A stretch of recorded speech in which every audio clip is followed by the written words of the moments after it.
நம்ம என்ன ரெசிபி பார்க்க போகிறோன்னா ஆடி மாதம் அம்மனுக்கு கொழுக்கட்டை தாங்க. கொழுக்கட்டை எப்படி பண்ணுறதுன்னு வீடியோ பார்க்க போகிறோங்க. ஃபுல்லாக ஸ்கிப் பண்ணாமல் பாருங்கள். ரொம்பவே சூப்பராக 2 அரிசியை வச்சு பண்ணியிருப்பேங்க. அந்த கொழுக்கட்டை ரொம்ப டேஸ்ட்டாக, ரொம்ப சாஃப்டாக, ரொம்பவே நல்லா இருக்குங்க. நீங்களும் பாருங்கள். நம்ம உதுத்தோம்னா எப்படி உதுந்து கொழுக்கட்டை சூப்பரான சாஃப்டான ஒரு இதுவாக இருக்குங்க. இந்த வீடியோ ஃபுல்லாக ஸ்கிப் பண்ணாமல் பாருங்கள். எப்படி செய்கிறதுன்னு வீடியோக்குள்ளே போகலாம் வாங்க. பச்சரிசியை நல்லா கழுவி காய வச்சு எடுத்து வச்சுருக்கேங்க, ஈரம் இல்லாமல். இதை நம்ம வறுத்துக்க போகிறோம். அதே அளவு 2 டம்ளர் நான் பச்சரிசி எடுத்திருக்கேன். அதே அளவு 2 டம்ளர் புழுங்கல் அரிசியும் எடுத்துருக்கேங்க. எப்படி பண்ணுறது, கொழுக்கட்டைக்கு மாவு எப்படி அரைக்கிறதுன்னு பார்க்கலாம் வாங்க. கடாயில் இந்த பச்சரிசியை போட்டு நல்லா வறுத்து எடுத்துக்கலாங்க.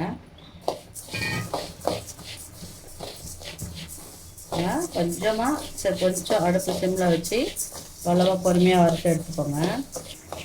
அரிசியை நல்லா நம்ம வறுத்துக்கணுங்க. வெள்ளையாக வருது பாருங்கள், இன்னும் கொஞ்சம் வறுக்கணும்.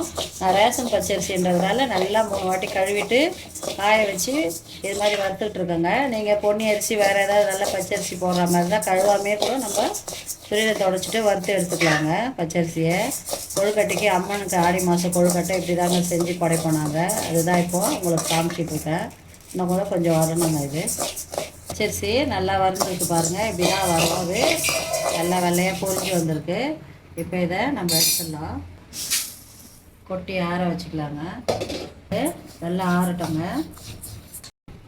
அதே 2 டம்ளரில் நான் புழுங்கல் அரிசி, சாப்பாட்டு அரிசி தாங்க எடுத்திருக்கேன். இதையும் நம்ம வறுத்து அதில் சேர்த்துக்க போகிறோம்.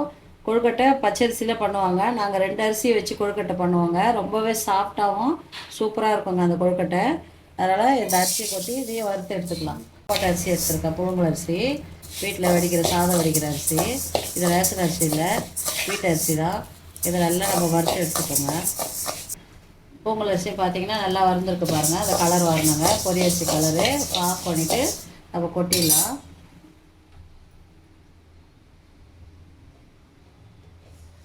ரெண்டு அரிசியும் ஒன்றா தாங்க போட்டிருக்கோம். நல்லா நம்ம ஆற வச்சு ரெண்டுத்தையுமே மிக்ஸ் பண்ணி நல்லா ஆறுனுங்க. இது எனக்கு ஒரு 3/4 கிலோ அரிசி இருக்குங்க. இது ரெண்டும் சேர்ந்து மிஷினில் கொடுத்து தான் அரைக்க போகிறேன்.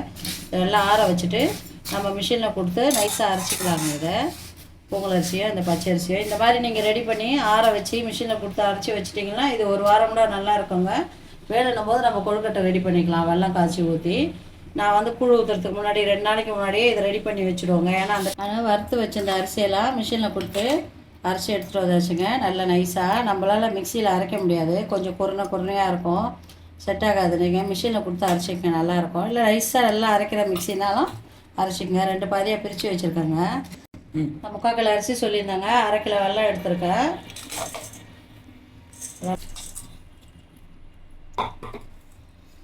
இந்த வெல்லத்துக்கு மேலே நம்ம தண்ணி ஊற்றிடலாங்க. தேவையான அளவு கொதிக்க வச்சிடலாம் அடுப்பில் வச்சு. நல்லா கரையட்டங்க.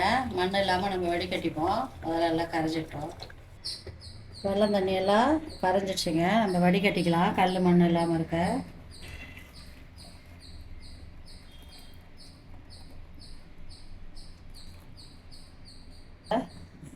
இதை பாத்திரத்தை அலசி எடுத்துகிட்டு வந்து ஊற்றி வச்சிடலாம்.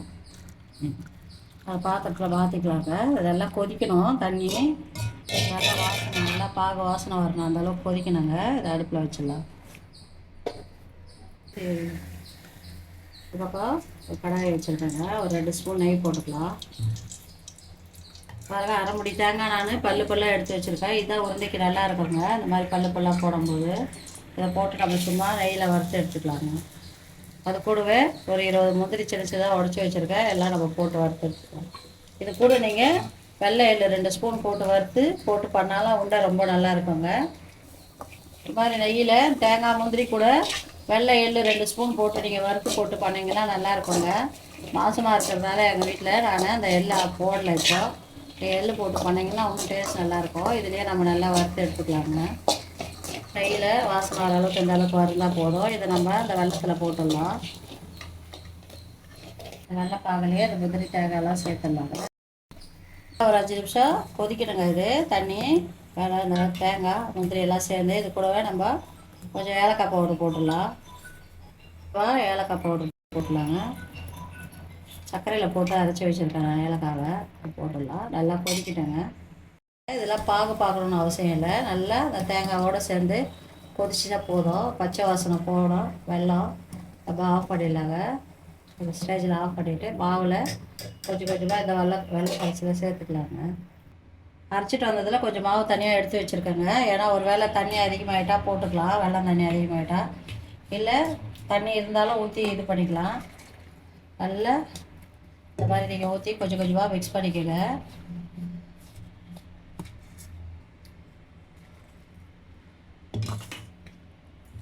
இது வறுத்து அரைச்ச மாவுன்றதால நமக்கு நல்லா வெல்லம் தண்ணி பிடிக்குங்க.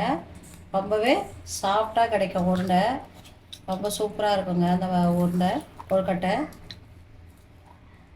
வெல்லம் தண்ணி இருக்குங்க. நான் இந்த மாவை இதில் சேர்த்துறேன்.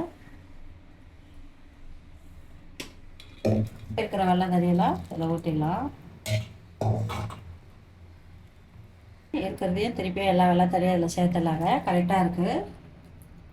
இருக்கிற எல்லா வெல்லம் தண்ணியும் ஊற்றி நல்லா இந்த மாதிரி ரொம்ப லூஸாக தாங்க இருக்கணும். கொஞ்சம் நேரத்தில் அது கெட்டியாகிடும். அப்போ உருண்டை பிடிச்சி வைக்க கரெக்டாக இருக்குங்க. ஊற்றி சுட சுட இருக்குது, கையில் கலர முடியாது, கரெக்டாக இருக்குங்க. இந்த அளவுக்கு ஈரப்பதம் இருந்தால் கொஞ்சம் நேரம் கழித்து நம்ம பிடிக்கும் போது பாருங்கள் எவ்வளோ சாஃப்டாக எப்படி இருக்குது பாருங்கள். மாவு வறுத்து அரைச்சதுனால நல்லா அது உபரி ஆகி மாவு ரொம்ப அதிகமாக அந்த வெல்லம் தண்ணியை இழுத்துக்கோங்க. நல்லா சாஃப்டாகிடும். ரொம்ப நல்லா சாஃப்டாக ஊற்றின வெல்லம் தண்ணியெலாம் கரெக்டாக நல்லா இருக்குங்க.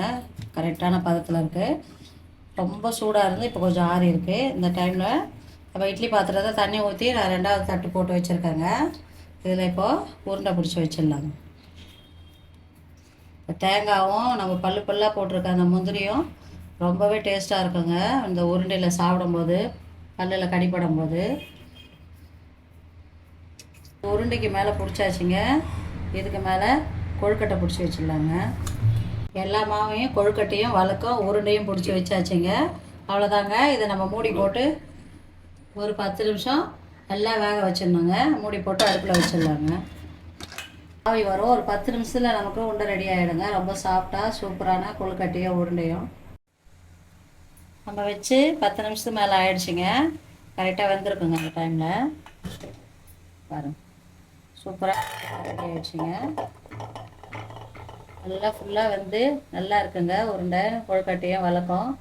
நம்ம ஆஃப் பண்ணிவிட்டு இதை ஆறுனா தாங்க எடுத்து வைக்க முடியும். ஒரு 5 நிமிஷம் ஆறட்டங்க, எடுத்து காமிக்கிறேன். கொழுக்கட்டையெல்லாம் ஆறிடுச்சிங்க. எடுத்து வச்சுருக்கேன் பாருங்கள். கொழுக்கட்டையும் உருண்டையும் நம்ம வச்சுருக்க இந்த வழக்கம் பாருங்கள். நல்லா எண்ணெய் ஊற்றி திரி போட்டு ஏற்றலாங்க. ரொம்பவே சாஃப்டாக இருக்குங்க அந்த கொழுக்கட்டை பாருங்கள். நல்லா சூப்பராக இருக்கும். நம்ம இப்படி உடைச்சோம்னா உதிரியாக உடையுங்க கொழுக்கட்டை. அந்த மாதிரி ரொம்ப சாஃப்டான கொழுக்கட்டைங்க இது. அம்மனுக்கு கூழ் ஊற்றுனா கண்டிப்பாக இந்த மாதிரி கொழுக்கட்டை நீங்களும் செஞ்சு வச்சு அம்மனோட அருள் எல்லாருக்கும் கிடைக்கட்டுங்க. இந்த வீடியோ பிடிச்சிருந்தா லைக் பண்ணுங்கள், கமெண்ட் பண்ணுங்கள், ஷேர் பண்ணுங்கள். லட்சுமி அம்மா கிச்சனுக்கு மறக்காமல் சப்போர்ட் பண்ணுங்கள், சப்ஸ்கிரைப் பண்ணுங்கள். தேங்க்யூ.